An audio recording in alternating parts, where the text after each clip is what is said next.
Hoje é Dia Nacional de Prevenção e Combate à Hipertensão Arterial. E para falar sobre o assunto, eu estou recebendo o neurologista, nosso colega, nosso convidado, nosso colaborador, o Dr. Leandro Teles. Muito boa tarde. Tudo bom, Regina? Até parei para falar tudo bem bonitinho, bem direitinho. Legal. Como vai? Eu vou bem, e você? Também. Qual a importância dessa Semana Nacional? Muito importante, né? Talvez o fator de risco mais importante que a gente tem em saúde seja a hipertensão. Quando você fala em hipertensão, você está falando de um conjunto de doenças e de agravos importantes. A principal causa de mortalidade e morte são as doenças cardiovasculares. A principal? Sem dúvida. Em segundo vem as neoplasias, os cânceres, e depois vem outras. Então hoje as pessoas morrem mais por causa cardiovascular. Infarto, AVC, arritmias, e a hipertensão é o fator de risco para todas elas. Mais do que um fator de risco, é um fator de risco controlável, reversível. Você consegue mudar esta evolução intervindo precocemente. A medicina ela não quer ser curativa, ela quer ser preventiva. Exato. Então esse tema é um tema de saúde pública. Tá. Só para ter uma ideia, quantos hipertensos tem no Brasil hoje em dia? Mais de 30 milhões de hipertensos. Isso corresponde a quanto por cento da população, tem ideia? Da população adulta, a gente tem em torno de 25 a 30%. Adultos. Hipertensos? É. Se você pegar pessoas aos 50, 60 anos, mais da metade são hipertensos. Aos 70, quase 70% hipertenso. Nossa, é muita gente, No doutor. mundo, mais de 1 bilhão de pessoas é hipertensa. Então hoje o tema é para todo mundo. É um tema de saúde pública mesmo. Então vamos então a mitos e verdades. Nossa, eu não sabia que era tudo isso. É mito ou verdade que a hipertensão é um dos principais fatores de risco para doenças cardíacas e cerebrais? Verdade, 2 órgãos nobres, coração e cérebro. Então, quando o cérebro é lesado, além do risco de vida, existe o risco de sequelas, de perda de cognição, de derrame, AVC. A hipertensão faz parte dessa cadeia. A gente até fez uma arte colocando... vamos ver. Olha que bacana. Aqui são suas artérias. Quando a pressão ela fica alta, esses são os 5 locais que mais sofrem. O cérebro, né? O cérebro, quando você é hipertenso, o seu risco de AVC aumenta em 4 vezes. Muito. Quando você controla, esse risco volta a cair. Por isso que é importante a intervenção. Depois que Inês é morta, é complicado, porque são doenças irreversíveis, né? O coração também sofre. A causa de insuficiência cardíaca, hipertensão. Causa de infarto agudo do miocárdio, hipertensão. Arritmia, hipertensão. Os rins sofrem. Causa de insuficiência renal na população pode ser hipertensão mal controlada. Mesmo quando a pressão não é muito alta. Uma pequena alteração da pressão, ao longo de muitos anos, ela pode levar a um resultado ruim lá na frente. O que é uma pequena alteração? Por exemplo, antigamente a gente sempre falou assim, olha, a pressão tem que estar abaixo de 14 por 9. Tá. A gente sempre usou nos trabalhos esse corte. Acima disso, hipertenso, abaixo disso, não. Hoje, a gente gostaria que todo mundo tivesse abaixo de 12 por 8. Nossa, Entre baixou 12 muito. e 14, a gente já considera a pessoa meio pré-hipertenso ou com tendência. Para aquelas pessoas que têm outros fatores de risco, a gente gosta da pressão mais baixa. Por exemplo, quem é diabético, a gente gosta da pressão abaixo de 13, de 12. Para aquela pessoa que tem colesterol alto, ou que fuma, ou que é sedentário, tá? Então, o 14 por 8 hoje já é relativo. A gente gostaria de uma pressão um pouco mais baixa. O ideal seria abaixo de 130 por 85, população geral, e até um pouco mais baixo se você tiver outros fatores. O olho sofre, por isso que o médico, quando vai avaliar o paciente com hipertensão, ele faz o fundo do olho. Ele olha no fundo do olho se a hipertensão alterou, porque o olho é uma janela para o médico enxergar os vasos. Ele olhando no fundo do olho, ele vai ver as artérias da retina e vai ter uma impressão de como estão as artérias do corpo. Tá. E os vasos sofrem. Eu Claro. vi que o Li mostrou Mas no olha corredor. aqui, mostrou bem como acontece mesmo. Exatamente. Olha como é parecido com a analogia que o Li fez. É. A hipertensão, além do risco de sangrar vasos, ela também dá o risco de fechar os vasos. Exato. Ela faz parte do mecanismo de aterosclerose. Além do colesterol, que o Li abordou muito bem, a hipertensão acaba sendo um adicional machucando esses vasos. Esses vasos aos poucos vão se ocluindo e isso pode levar a uma isquemia, a falta de sangue em um órgão nobre. Muito bem explicado. Vamos para o próximo mito ou verdade? É mito ou verdade que dor de cabeça crônica geralmente é causada pela hipertensão arterial? Do jeito que a frase está, isso é um mito. A dor de cabeça, a causa mais comum da dor de cabeça crônica é a cefaleia tipo enxaqueca, a cefaleia tensional. A hipertensão, infelizmente, quase nunca dá dor de cabeça. Se ela desce, seria melhor. Sinalizava, seria né? um aviso. A hipertensão, na maioria das vezes, é uma doença assintomática. A pessoa está hipertensa e não percebe. Olha. Ela vai perceber quando? Quando a pressão está muito alta, geralmente acima de 18 por 11, ou quando ela subiu muito rapidamente, a ponto que não houve compensação, ou em pessoas muito sensíveis. Mas é raro a pessoa que percebe a pressão. Claro. Por que tem essa confusão? Porque é muito comum as pessoas, quando estão com dor de cabeça, irem lá e medirem a pressão. Aí percebe que são hipertensos ou a própria dor de cabeça aumentou a pressão. É ao contrário. Qualquer dor aumenta a pressão. O estresse aumenta a pressão transitoriamente, não de forma rígida. Quando o paciente chega no pronto-socorro com pressão alta e dor de cabeça, a gente fica nesse desafio. Será que a pressão subiu e doeu a cabeça ou doeu a cabeça e a pressão subiu? Tem que tirar uma boa história, dar uma boa examinada. Muitas vezes o médico medica a cabeça, a dor. E depois reavalia para ver se a pressão caiu. Tá. Quando você mede a pressão, o ideal é que você meça quando você está tranquilo, em repouso, sem dor, calmo. Senão você corre o risco de achar que é hipertenso e não é. Bexiga vazia, sem ter consumido café, sem ter fumado, sem ter feito exercício. Essa é a sua pressão basal. Tá bom. É mito ou verdade que falta de controle da pressão arterial pode causar tanto derrame isquêmico como hemorrágico? Isso é verdade. Os dois tipos principais de AVC têm como fator de risco a hipertensão. O mais comum dos AVCs é o isquêmico, quando você oclui uma artéria. Como a pressão alta entope as artérias, você pode ter um AVC isquêmico. Esse 80% das vezes são isquêmicos. Tá. 20% hemorrágico, e a pressão é um dos principais fatores. A hipertensão batendo nas artérias do cérebro vai fragilizando. A gente chama de microaneurisma. E aí isso pode um belo dia romper dentro do cérebro. A gente trouxe uma arte para mostrar a diferença dos dois AVCs. Sabe que de todos os AVCs do mundo, 80% ocorre em hipertensos. Então, é uma associação muito importante. Sim. Quando eu falo hipertenso, é aquele hipertenso descontrolado. Porque o cara que controla a pressão, ele passa a ser normotenso. Então, por isso que é importante conhecer a sua situação para tratar. Esse é o AVC isquêmico. Um vaso, ele se oclui. O que está em cinzinha. Isso.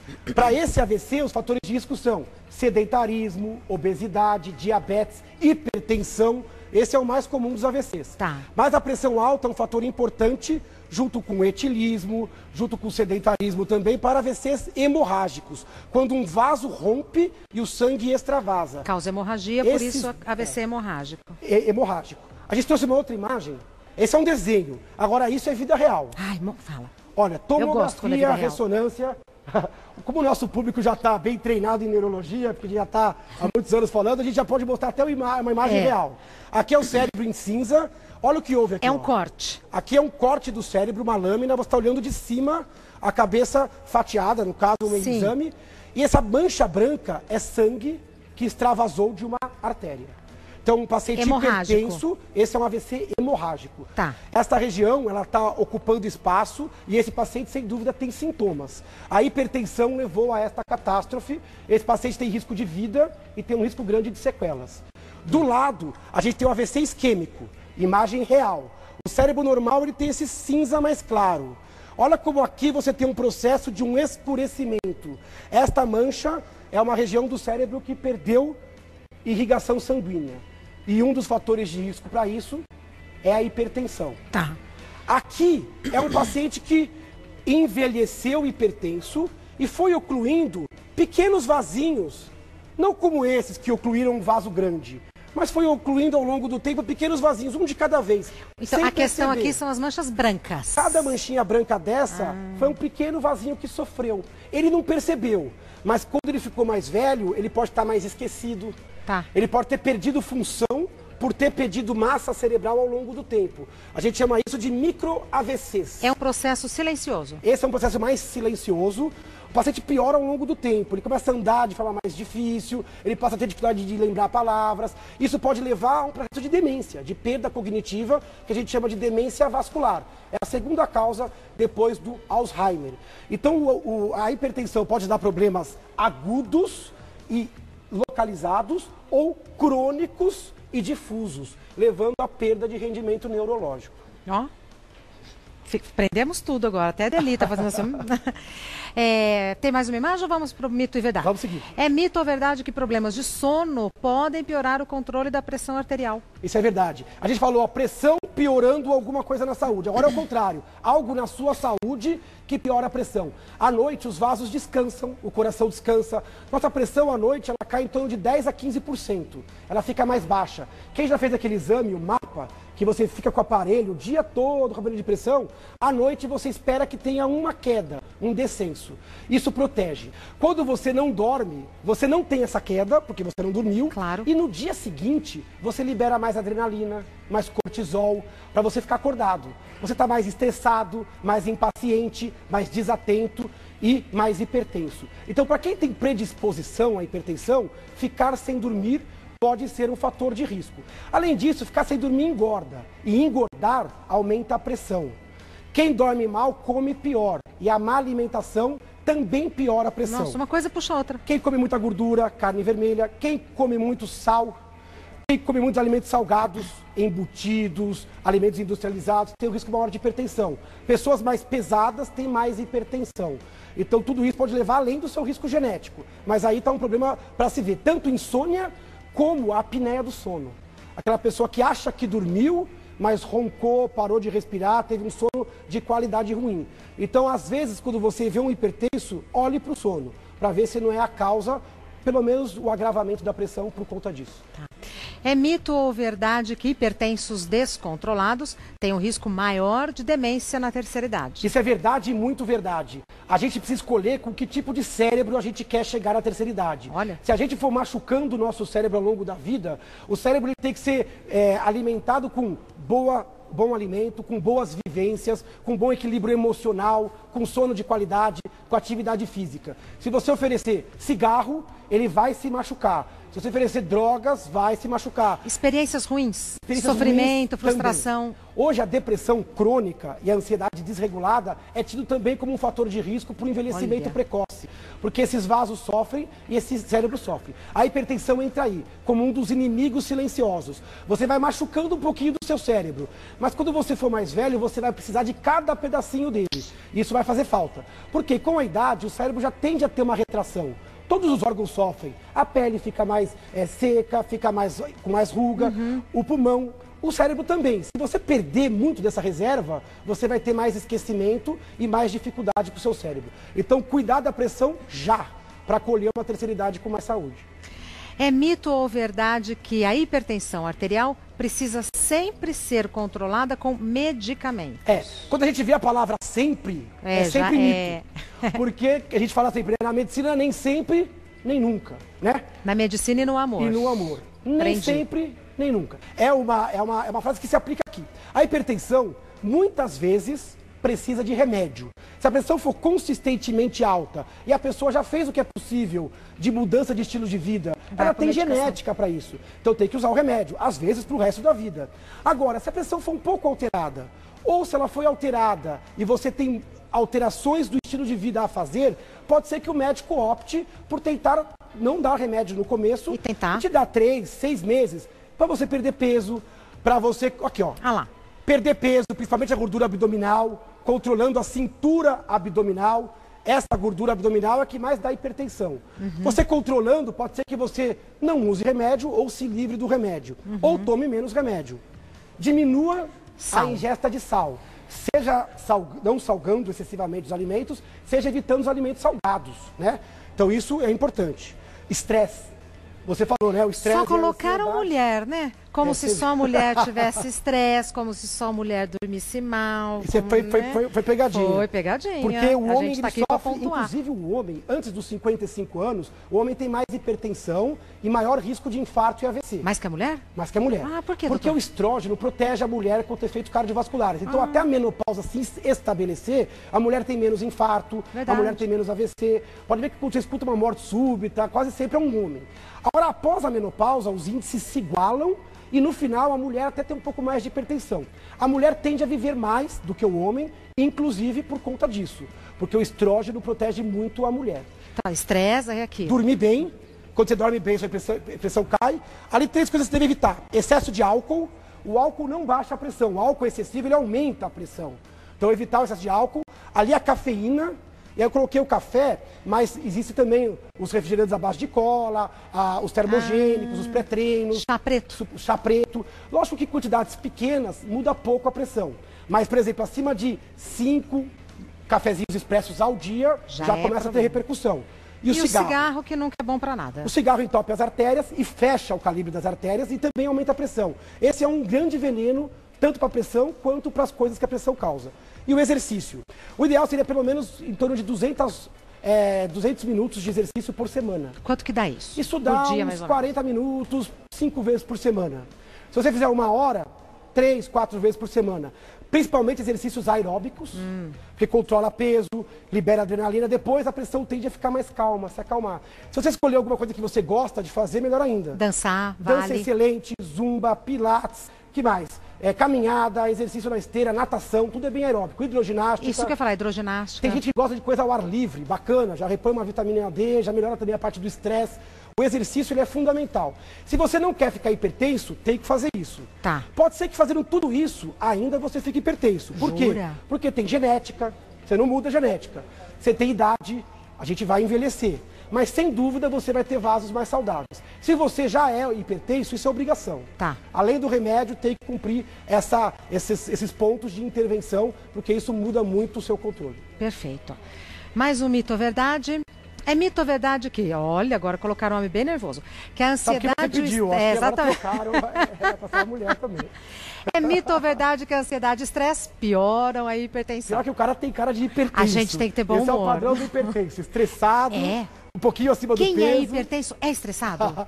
Não necessariamente. Tem pessoas que têm genética para pressão e que têm pressão alta sem estresse. Mas, sem dúvida, o estresse piora a pressão. Tanto agudamente, mas a pessoa nem tem pressão alta. Mas ela fica tensa e a pressão dispara. Por isso que quando a gente mede no pronto-socorro, quase todo mundo está hipertenso. Porque é uma situação estressante, né? Então a pressão tem que ser medida com tranquilidade. O estresse leva você a aumentar a pressão, a frequência cardíaca. Esse aumento transitório da pressão ele não é ruim. O ruim é aquele aumento persistente. Por isso que a gente tem que combater o estresse crônico. Quem é ansioso tem estresse crônico. Porque o ansioso sofre por antecipação, sofre em demasia, sofre antes da hora, sofre desproporcionalmente.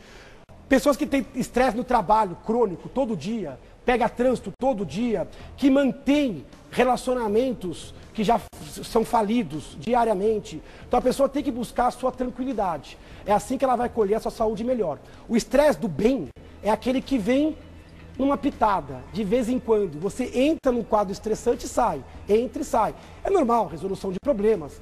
Tem até coisas boas. Desafios da vida, né? Desafios da vida. Quando você entra num sistema crônico, isso é insustentável. Você vai pagar com saúde.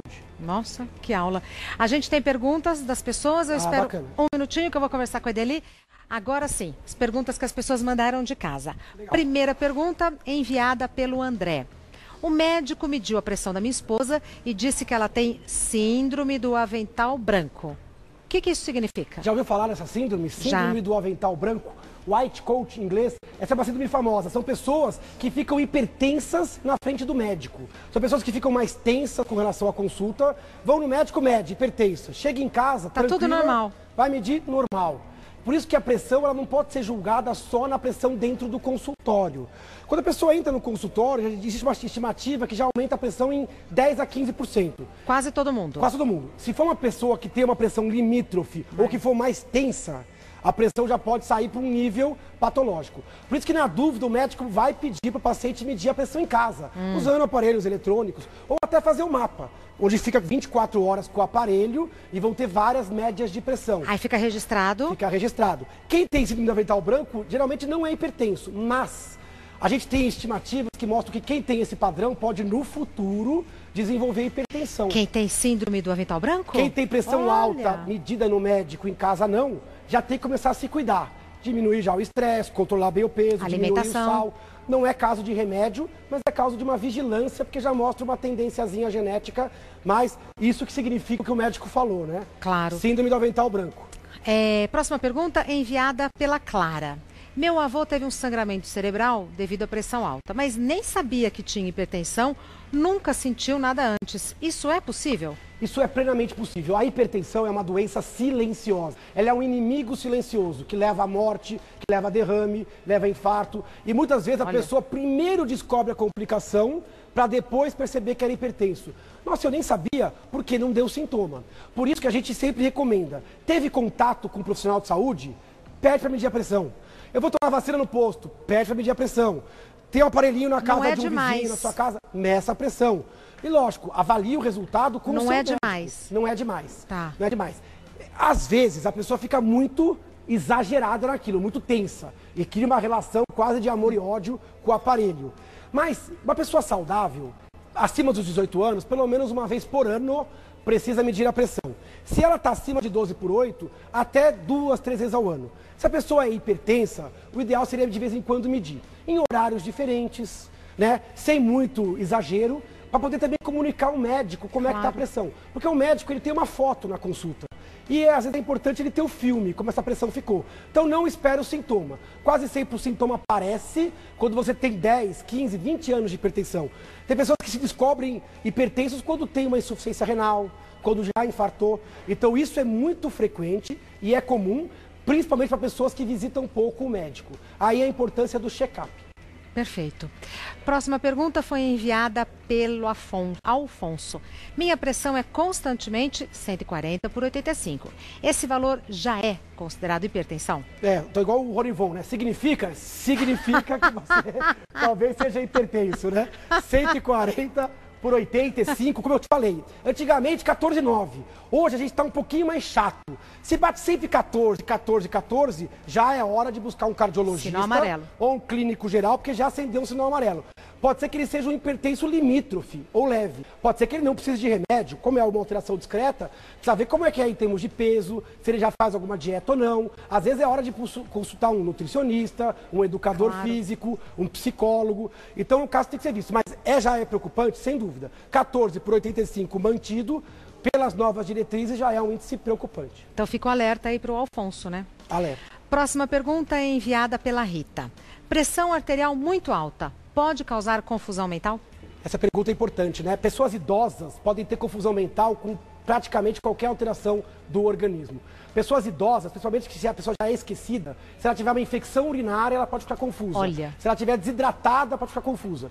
Então, um idoso que não está habituado a ter pressão alta, se tiver pressão muito alta, pode ficar confuso, sim.